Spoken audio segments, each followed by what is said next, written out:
So personally speaking, I believe that we are going to see the meta in Legends of Runeterra revolve a lot more around late game oriented decks and scaling decks compared to something like Hearthstone. Because you're not able to choose who you're attacking, and naturally you cannot choose to attack someone's face, it's a lot more difficult to rush people down, which kind of gives more power and viability to late game scaling decks. And I want to show another late game scaling deck with you guys, share another one with you today, and that is a Karma spell deck. This is a really interesting deck that revolves almost entirely around playing Karma. So Karma is an interesting card because she will level up when she becomes Enlightened. And Enlightened in this game just means that you have reached max mana. So once I hit turn 10, everything that has an Enlightened activate will then activate. So Karma, she will become leveled up after we hit turn 10. And her level up is very interesting. When we play a spell, it will cast that spell twice on the same target.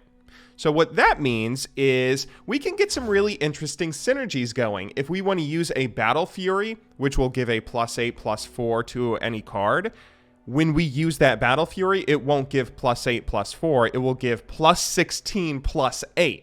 That's the kind of power that this Karma has, but possibly the most incredible card to use here is Winter's Breath. So Winter's Breath kills all enemies with 0 power and then frostbites all enemies. This is a card you normally want to use in frostbite decks that you're running stuff like Ash with, where, you know, you're consistently having all these different cards that will set your opponent to 0 power or set minions of your opponent to 0 power.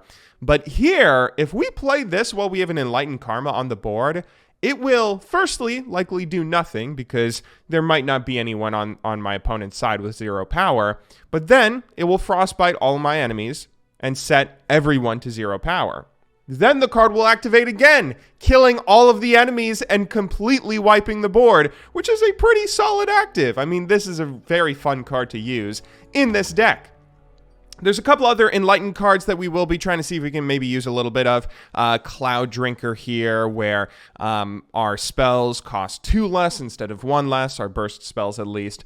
We also have a few other minions that are really nice and easy drops, like a 2-drop who's going to be a 6/6 when we're Enlightened, as well as a 3-drop with Lifesteal, who will be a 6/6 when Enlightened. So I'm pretty excited to use this. Word of disclaimer, I'm not linking this deck code in the description down below because this is a bit of a slapdash deck. We only have 2 Karmas because I don't have the money to buy a 3rd one. So yeah, this might be a little bit tough to make it work, but we'll see. Let's go ahead and jump into a game. So here, it looks like we actually have a pretty solid hand, and we might not want to mulligan a lot of things, but I am going to mulligan both of these guys. One thing I didn't mention in that intro is I want to get a lot of Warding Stones, as well as Catalyst of Eons. This is still a ramp deck like the Anivia deck we played yesterday, meaning that we're really trying to get spells and minions out that will boost our mana so we can get to 10 as quickly as possible. We do end up getting this guy, which, that's a little bit annoying, but we can play him on like turn 10. That's kind of neat. We'll go ahead and pass this turn. This will fill up our spell mana. Approaching the battlefront. So this guy's running a Demacia deck just with Garen. So this is interesting. But this is hopefully the kind of deck that we want to be playing against. Because generally speaking, you want to play late game ramp scaling decks into aggressive early game or mid-range mid-game decks. Not always. I mean, you can play it into anything, and sometimes a ramp versus another ramp can be really fun.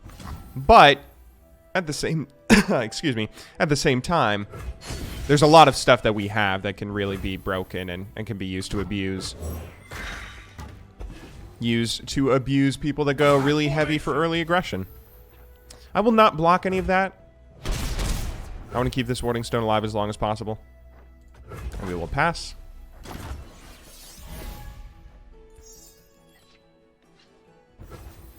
Ooh, we could use Battle Fury on Warding Stones. Do I want to do that? Oh, goodness. Do I want to do that?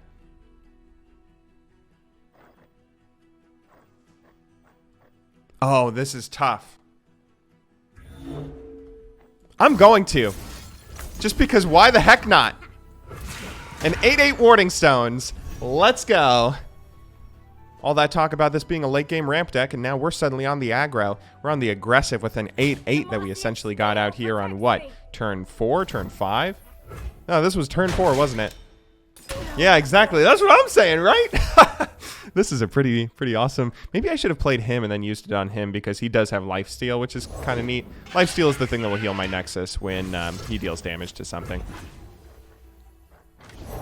Reporting for duty. Oh, he's going all out. Ready to do my part. Wow, he is really going all out.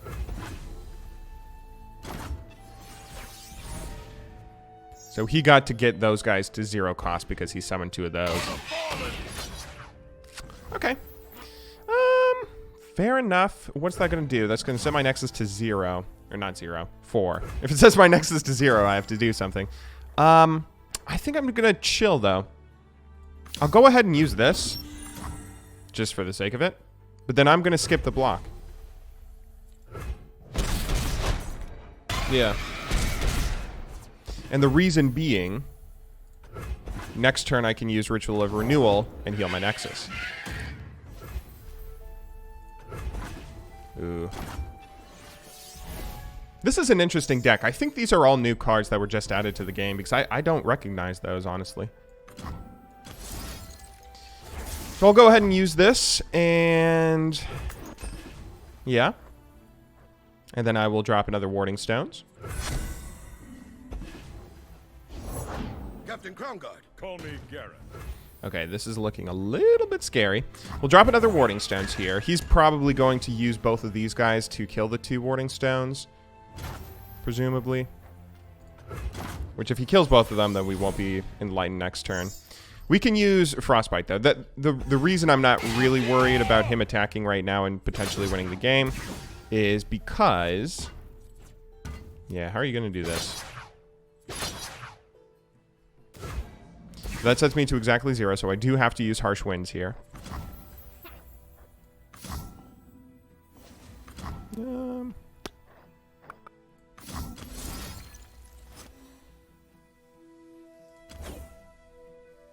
Hang on, so... I only have to keep one of my Warding Stones alive, don't I? I could keep them both alive, but that doesn't do anything, really. So it's probably better to do this.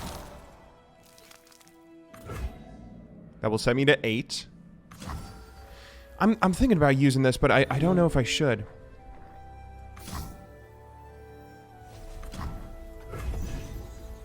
We'll go ahead and... Oh, what's that? Okay, so that doesn't do anything. Really. That will kill my other Warding Stone, but it won't, like, deal damage to my Nexus. This will still block that, and this will still block that. But I guess I will deny that to keep that Warding Stone alive, because that is a pretty big guy.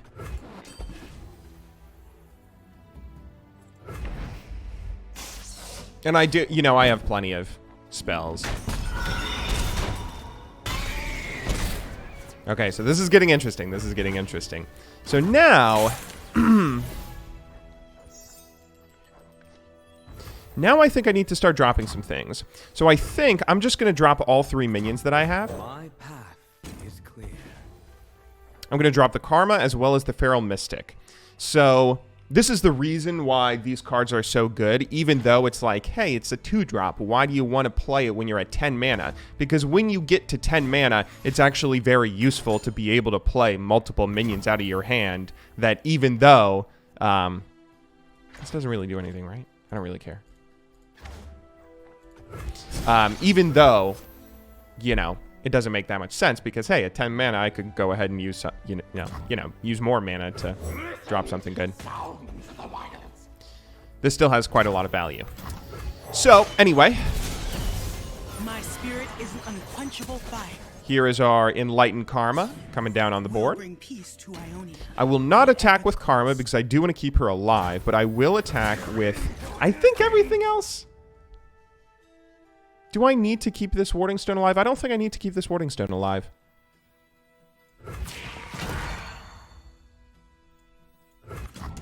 We'll keep it alive, though, because that will force him to use that on it next turn, because otherwise I'll block Garen with that. Because, yeah, I could attack it this turn, but then he could kill it with one of the 3/3s. But if I don't attack with it, then next turn he'll be forced to use Challenger on the Warding Stone rather than use Challenger on Karma. Because if he doesn't, then the Warding Stone can be used to block the Garen. Or he'll die with that. See, that's one of the things I really like about this game that has a lot of interesting mechanics and whatnot, you know? Like, that's something that you don't really see in other games. You don't see in My sword is yours to command. that's like a back and forth interaction that both of us have to be paying attention to exactly what's happening, even though, you know, it's a card game where it's still technically my turn. He still kind of has agency in the turn, which is interesting. But anyway, because this guy has lifesteal, he was able to heal our Nexus quite a bit. We draw a Catalyst of Eons, which is neat. That's going to help us heal our Nexus as well. I'm going to have to sacrifice, I think, both of these guys. That's going to set our Nexus to 2. I don't know if I want to sacrifice this guy. I guess I may as well. I think that will still work. Damage this unit deals. So that doesn't mean when he's attacking. I could try and use Karma, but I don't want her to die. It is very, very important that she does not die. So I'll go ahead and use this, I think. The land provides. I should probably use this. I should have used this earlier. But that's going to heal my Nexus twice. So we're now at full health. I should use this. Because again, that activates twice. And I guess we end the turn. He's only taking us to 11. That's not super important.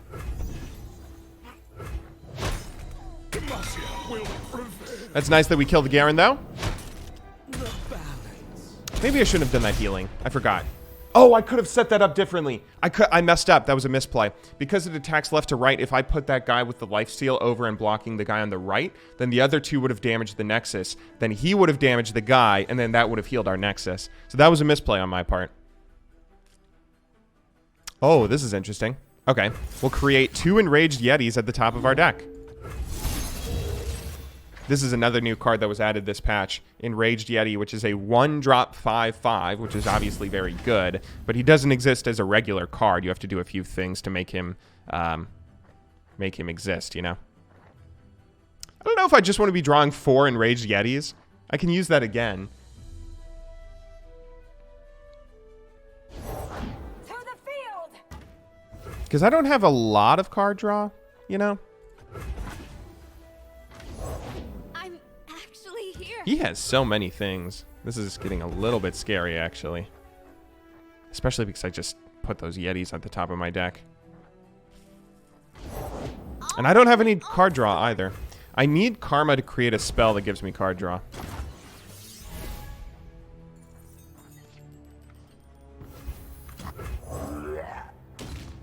Oh, no, she doesn't have that special anymore. I didn't know that. I should know that.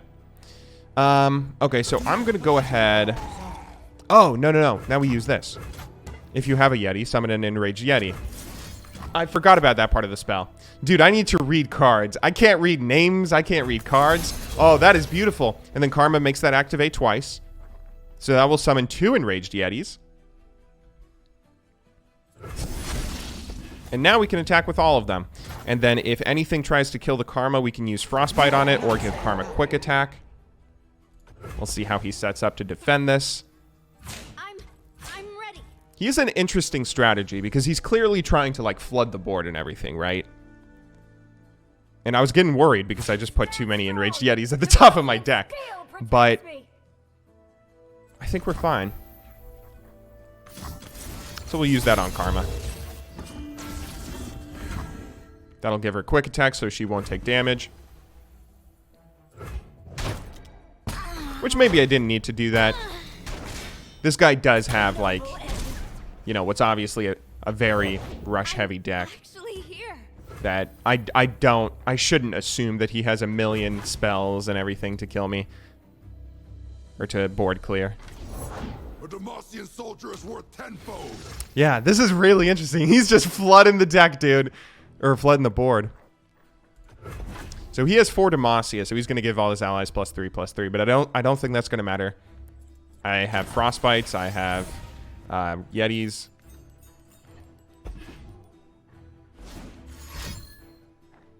Do I want to deny that? I could. I don't think it matters. No, I should deny it.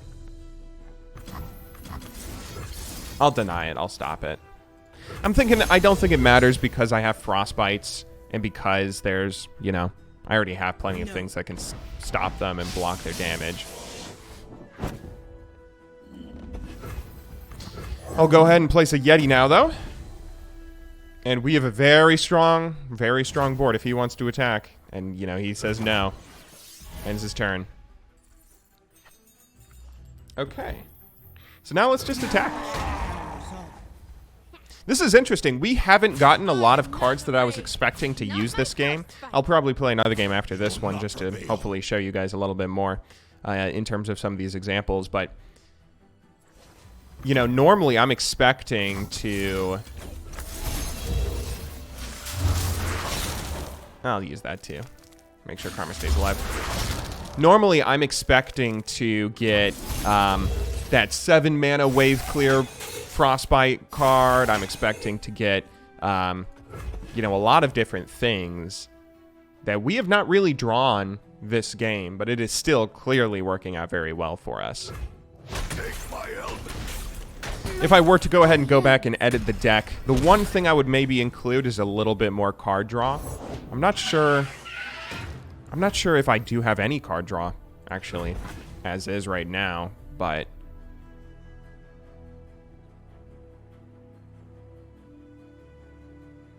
But things are still working out pretty well for us. Ooh, I'm sorry, friend, but I still got one more of those to use.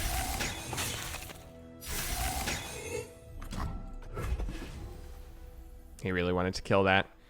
If I do have any card draw, it would be beneficial if I could go ahead and draw it now. What is that card, by the way? That should be showing me what card that is. Oh, no, it's an elite, so I don't know exactly what card it is. Okay. So now I think we attack. Do we win? Side by side, into battle. Words move hearts and armies. I guess it's not our turn. Or not our attack phase, so we can't attack. Oh, that is actually very useful. Create a random spell in hand. Or create 2 random spells. So it'll create 4 spells for us. Ooh, and we can draw champions. Oh, we just draw the other 2 karmas. So let's use that again. Oh, look at these sick combos, dude. And then let's heal our Nexus. And let's attack. And then see how he defends. And then you use all these awesome burst spells. I can't believe we drew 2 karmas. Yeah, let's see how he responds now. And then we'll use burst spells. He'll probably, yeah, put that guy there. But then we can do a few things to keep hope alive. So we will use firstly this with the attack on Karma. Oh, I thought I had 4. And then we'll use this on Karma to keep her alive. And attack. 11-8 Karma. Boom. Injustice. I applaud this guy for not surrendering.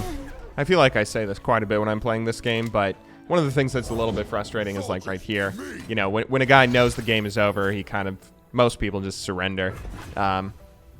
It's nice to see that this guy is playing out the match at least a little while longer, though.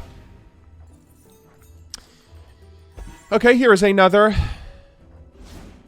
minion drop, which is nice. Yeah, sorry, buddy, but I'm going to deny that. You don't have any cards. I may as well start denying whatever it is that you get spell-wise. Although I should have probably saved that for Demacia. But then again, he doesn't have anything to put on the board. That's an interesting deck, though. I kind of want to play around with elites. I haven't seen elites, really, for the most part.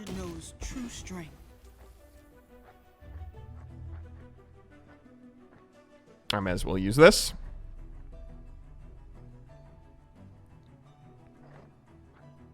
What are you going to do, man? Are you going to surrender? Show them our metal. He's going down with the ship. Milk Senpai. Good game. Well played, man. Can I get, like, direct damage to Nexus on his spell? No?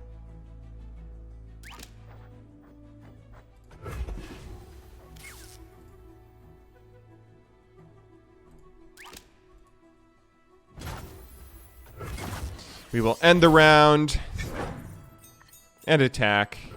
Good game, well played. So yeah, you can see how quickly a game can turn with this deck. Even though he was flooding the board and had quite a few minions, we just had the better late game cards, and once we got some of those Enlightened synergies, we were pretty much unstoppable. Let's play another match. That was fun. So here, we do not get any good early game cards. I will mulligan all of them. Okay, Catalyst of Eons is nice, but I would like to see a Warding Stones or something get drawn. Oh, that could be neat. This could draw a Warding Stones, couldn't it? I'll go ahead and use it. Ooh, that's not Warding Stones, that's Karma. Still, it's kind of nice to have Karma early on in this game, along with a Winter's Breath. I'll go ahead and use Catalyst here. Is he going for a ramp deck too? He hasn't played anything, has he? Oh. That is interesting. Dark Water Scourge. So he's going for an ephemeral deck. I'll skip the block. He'll deal 5 damage, die, then I will heal.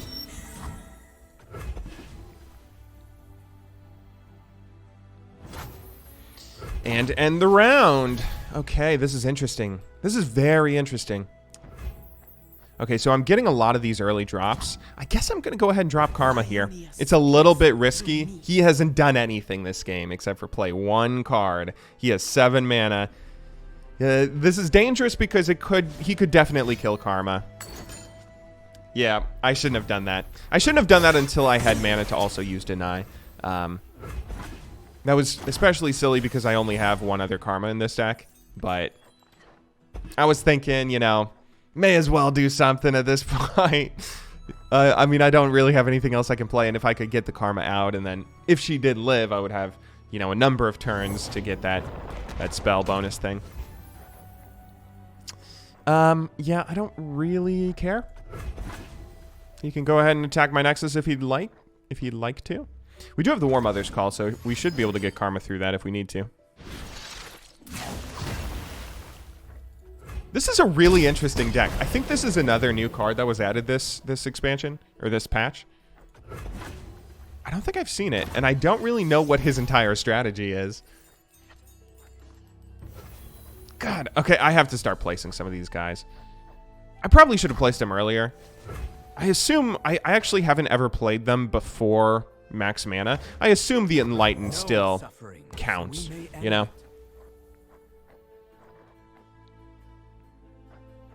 Like, I assume they will become 6/6s once I hit max mana. But yeah, I mean, I don't have anything else to do. I may as well start playing them.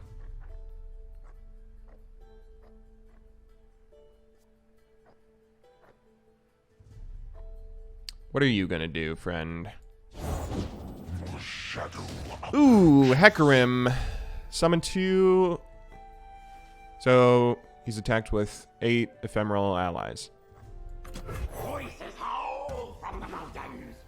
I don't think there's really anything scary about him. He's a 4 power, so he's going to deal 4 damage to the Nexus. And that's like it, you know. So we may as well play both of these guys. You know, may as well play them all, use up our mana.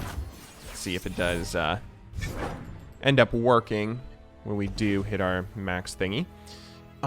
We are 1. We can play this on turn 9, and we should. Absolutely, I think. So here I think I'm actually going to just Frostbite these guys. Because I don't want these guys to die. I also don't want to take damage to the Nexus. And I don't think this is going to count. I don't think this is going to count towards Heckin leveling up. No, it will. So all he had to do was place things in the attack phase. They don't actually have to strike. He just has to place them as if they are attacking. What? Oh, no. I'm going to deny that. That's interesting. I didn't know Heckin worked like that. I know that attacking is different than striking in this game. Like, those are two different mechanics that you have to pay attention to. But I didn't realize that if you, like, deny someone from actually attacking, it still counts towards attacking, things like that. But anyway, a little bit annoying there, but it's fine. We will not be able to play War Mother's Call because we did that. But we're getting close to our max mana. And that's unfortunate. We are getting him to use a lot of wave clear though, which is obviously pretty solid. We just have to draw something. Yeah, this deck might not have enough draw in it. I'm trying to think now. I think I have the 2/1 draw guys from whatever. Ooh, here's a big boy. Okay, let's play this guy. So that will be useful if we can keep him alive. He doesn't have any challenge, and he did just use a lot of wave clear items. We also know that one of his cards in hand is just an ephemeral squid boy. So I think we should probably be fine. I mean, 7 health isn't something that's easy to get through. What's that? Summon 2 Spectral Riders. Uh-oh. Oh, do we stop this? I think we stop this because this will also stop it from shuffling Heckin into his deck. Which means that we essentially just killed one of his Heckin cards with this deny. Right? That's how that works, right? Okay. Let's go.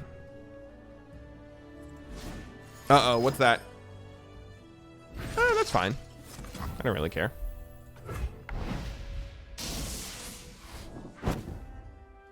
Okay, here we go. Now, I'm not going to attack with anything here because, yeah, there's no need to. Next turn, though, we will see... I think these guys will become enlightened and will become 6/6s. As we hit max mana. My body is no longer my own. Yes, and that works. So... Now, this turn, I think we just play War Mother's Call because we have to start getting some stuff out. We have to get... If we could get our other Karma out through the War Mother's Call and then use Winter's Breath, that would just be the perfect setup. It will obviously take a couple of turns, but...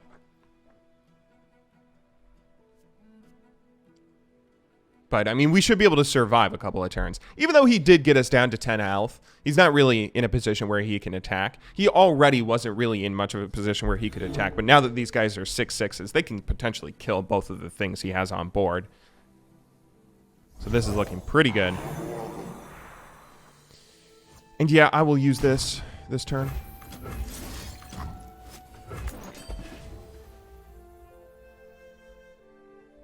Curious what he's going to do. Oh! There's another guy. Dude. Oh, boy. These Cloud Drinkers. They look so big and goofy. I like them. Okay. Yeah, that's fine. I guess I might have to sacrifice one of these.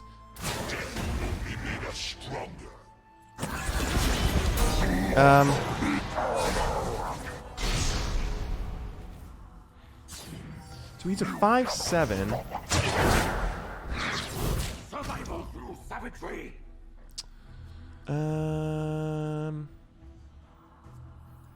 Predator or prey. Wait, does he win?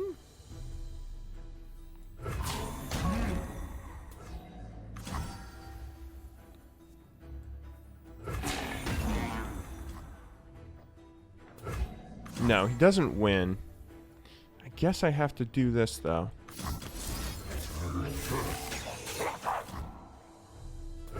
So that'll get me down to 5, but that will, like... That won't kill this. No, it'll kill it at the end of the round. Ephemeral activates either at the end of the round or when it strikes. So the only thing he will have left is a 1/1 Hecarim. The only thing we will have left are the 2/3/2 big boys, as well as a 6/1 guy here. But we are going to be getting a card out every turn, firstly, and then also, if the card next turn is Karma, we can then use Winter's Breath to finish off the Hecarim. It would be a little bit frustrating and maybe even dumb to use the Winter's Breath on a single card of Hecarim, rather than using it to wave clear an entire board, but...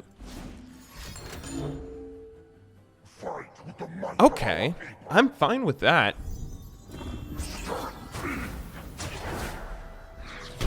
Or wait, does that win him the game? No, it takes me down to 1.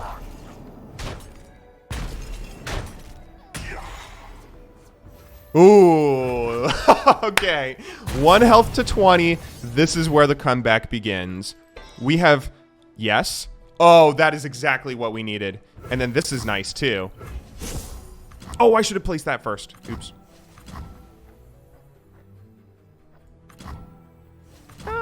May as well place Karma, I guess. Heart and mind as one. That was a mistake. I messed that up. Will bring peace to Ionia. I think I could have placed him and then Karma and then... Or him, then done the thing, then placed Karma. But anyway. Yeah. Do we just win now? Wow. We win. He got so close. We don't actually win this turn, but I can't imagine there's anything that he can do.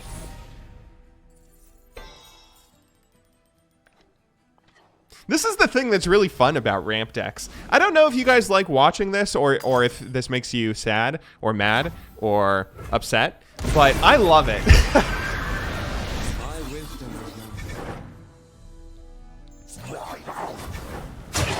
I get a turn, don't I?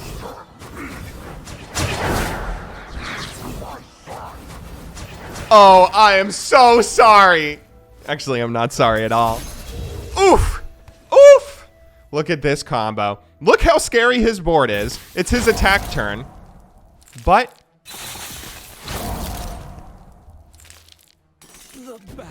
Oof! Oh! Oh!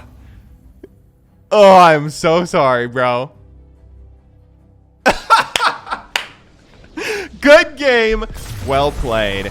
So that is the power of the Karma ramp deck. I hope you guys all enjoyed watching this, and I would highly suggest any of you guys who are playing this game totally check out Karma ramp, because there's a lot of ramp decks in this game, and some of them are really strong, and some of them can be really good. You know, the Anivia deck that we showcased yesterday, you can use some ramp decks that just kind of abuse some of the late game cards that get really overpowered like Anivia, but I think Karma Spell ramp is one of the most fun and enjoyable ramp decks in the game. So anyway, I hope you guys all enjoyed watching. I will see you in the next video, but until then, thanks again for watching, good luck in solo queue, and have a wonderful day.